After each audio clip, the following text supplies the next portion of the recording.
Well, you know, there are some major problems when it comes to Florida's plan for medical marijuana. It turns out everyone who applied to be a grower in our state actually got turned down. And we're going to send it back to the Sentinel right now because, Beth, I understand that this is a story you guys are working on right now.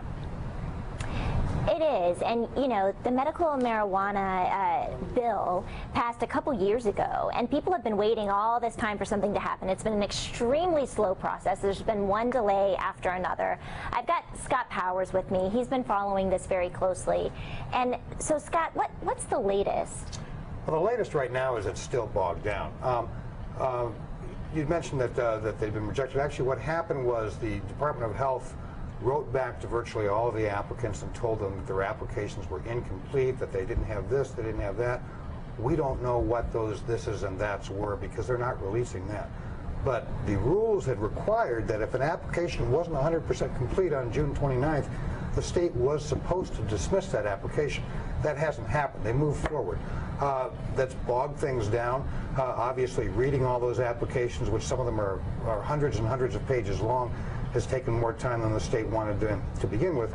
But now they're in a position where they're about a month past the deadline for picking the licensees. People have gone beyond frustration that are waiting for these medicines.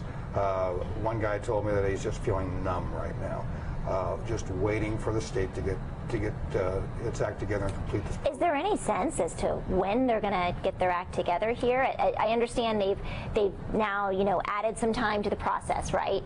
But whenever you do that, you open up yourself to some potential for, you know, disputing the bid process, right? Well, absolutely. I mean, the department is sort of in uncharted waters here, and they've sort of been rewriting some of these rules as they go along, and that's going to leave them wide open to challenges from sour grapes losers out there who will say, well, you gave the contract to the Jones Company, but the Jones Company had an incomplete application at the beginning, and your rule said you're supposed to have a complete application.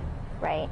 Yeah, so still a lot of gray area here, and I know a lot of people are anxious for some answers, and it doesn't seem like the state has a whole lot right now. Kind of surprising. I mean, Florida's not the first state to implement this kind of medical marijuana provision, so you kind of wonder why they're trying to reinvent the wheel. But yeah, Amy. So it's going to be a little bit more of a wait for the people who are waiting for this drug. And I should add too that what we're talking about specifically is Charlotte's Web, right, Scott? And those kinds of drugs. And those kinds of drugs. These are non-euphoric versions of marijuana drugs. And at the same time, we're seeing another push for a broader medical marijuana amendment. Now, that still hasn't met all the hurdles yet to make its way onto next year's ballot, but they're moving through the process. And it's not just on the ballot. Some legislators have also introduced some bills that would expand it as well. Yes.